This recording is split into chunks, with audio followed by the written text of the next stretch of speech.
So just a quick note, I am going to sort of be breezing through the sample adventure. It takes about an hour and a half to play each game at the library, and we generally have 5 players playing, so it'll look a little bit different. In fact, it looks different too because at the library, the kids have a character sheet like here in Dungeons and Dragons. So in our battles, we actually do track some damage and hit points, that kind of thing, but I can show that off in another video. Let's just see how a sample game could look in broad strokes here. So remember, explain to the kids that they're going to be exploring an underwater lab. The scientists have been studying a kraken, but those scientists have now disappeared. Maybe they can safely secure that kraken so nobody else gets hurt. Remember, it starts off on the airlock. Let's draw it.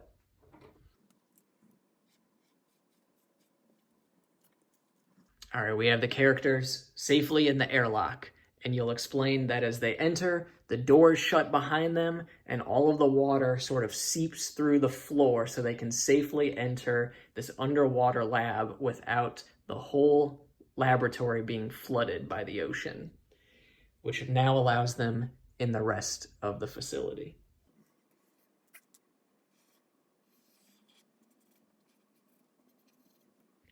So now that they have entered this main facility, you explain everything they feel and see. For example, it is cold and clammy underwater here. You can sense there's a little bit of dripping off in the distance. And there are 3 doors. Where do you want to go? Well, one kid says they want to explore this door, and the other kid says they want to explore this door. So do you remember from the map that you had drawn earlier? Here are some of their activities.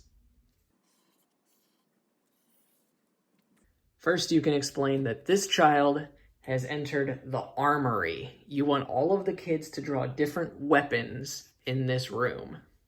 So the kids are going to go ahead and do that. So the kids have drawn all kinds of cool stuff on here. One kid said, well, there is a purple slingshot. And another kid said, there is a fire sword that I found. And you can say, those are great ideas. What do you think the scientists use these for? And the kids might say, oh, that scary kraken, or you never know what you'll find underwater, or one of them used to live with fire giants. And now that they have done their activity, remember that you want to note that there are magical ropes in here. You'll say, and behind glass, there is a sign that says, in case of emergency, break glass. Something to get their attention. And you'll draw all of the different ropes. And the kids can pick those up. Here in this room, remember this is the science lab. So the kids can draw all kinds of cool equipment that they find in here.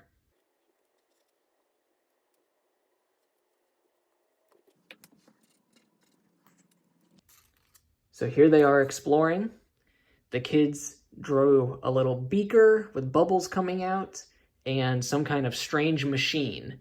And this beaker is perfect for you as the referee because remember, you're going to give those kids bubbles to blow later in the adventure.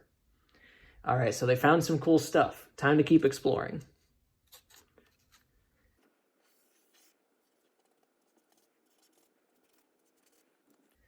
Okay, the kids move through the doorway and they enter another large room.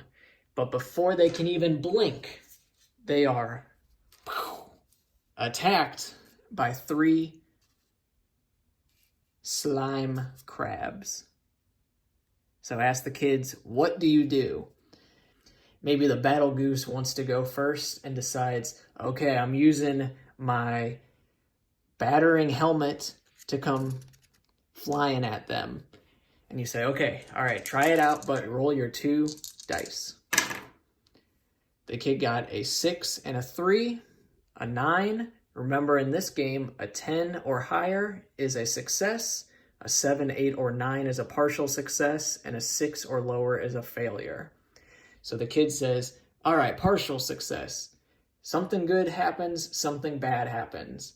The good thing is I ram it with my helmet, and it flies in the air. It makes the crab melt, but it lands on my friend here and deals some damage.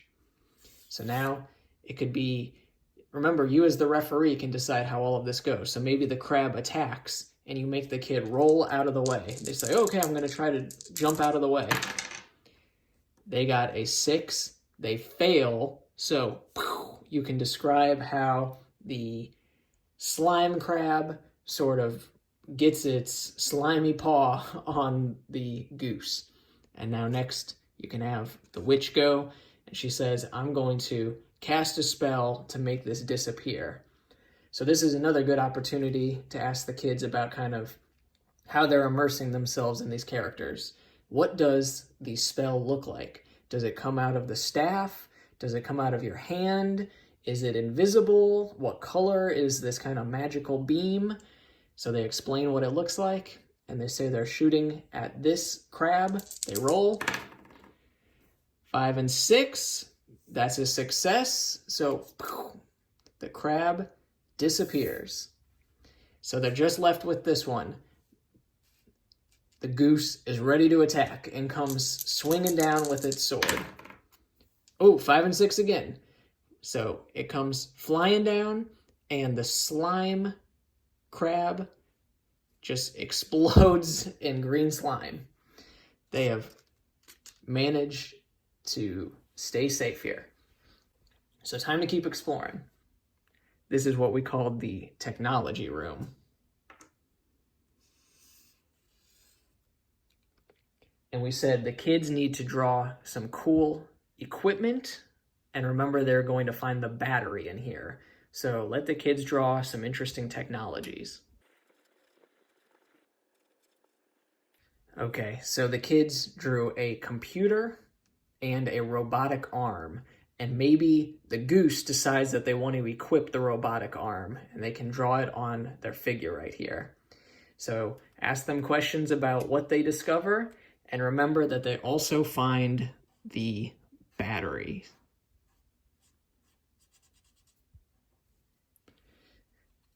So what do they do with the battery? Remember, they'll have to find the robot. Let's see what happens. But first, they decide they want to go down here into the kitchen. So you draw some stuff for them, like a table, maybe the sink over here, and the refrigerator. And you say there is an interesting piece of paper taped to that refrigerator, and you can give them the Kraken feeding schedule so the kids can hold on to this. Time to keep exploring. Up here,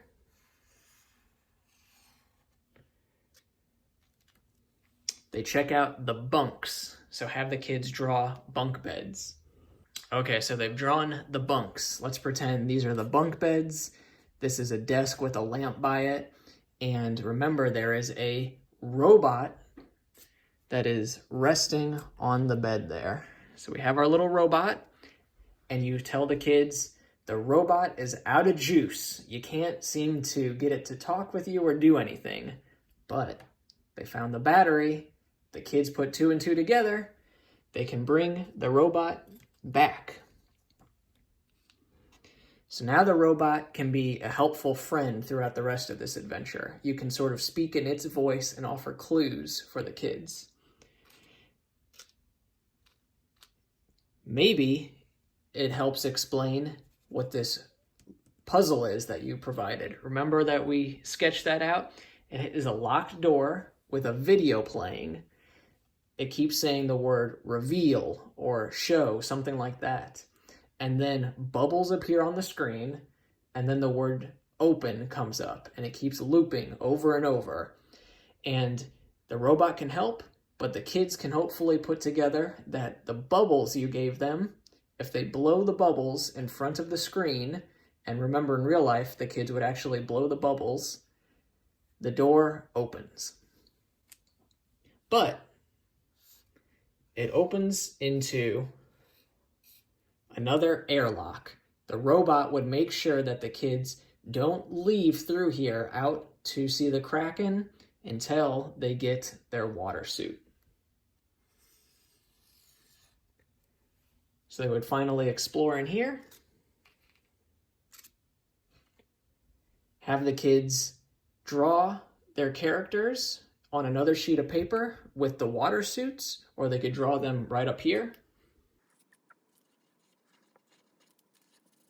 So we can pretend here's the water suit and helmet that they have to wear. And they're gonna get suited up and they're gonna walk out through the airlock. Remember to use a lot of fun descriptors here, like, you know, the doors slam shut on them. You can feel the water again starting to enter here, and you make your way out to the Kraken pit. So the adventurers have made it to the Kraken's lair. Here they are on this craggy rock.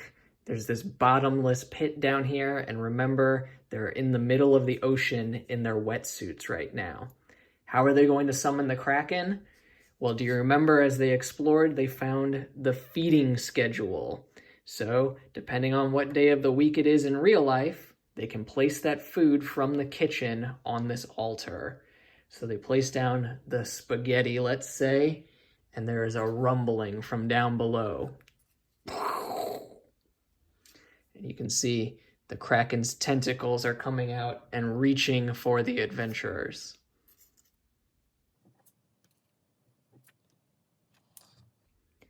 So we're in the grand finale here. Encourage the kids to work together as a team. Remember that the robot is here for help, so there are posts around where the kids can tie their magical rope, their lassos, to the Kraken.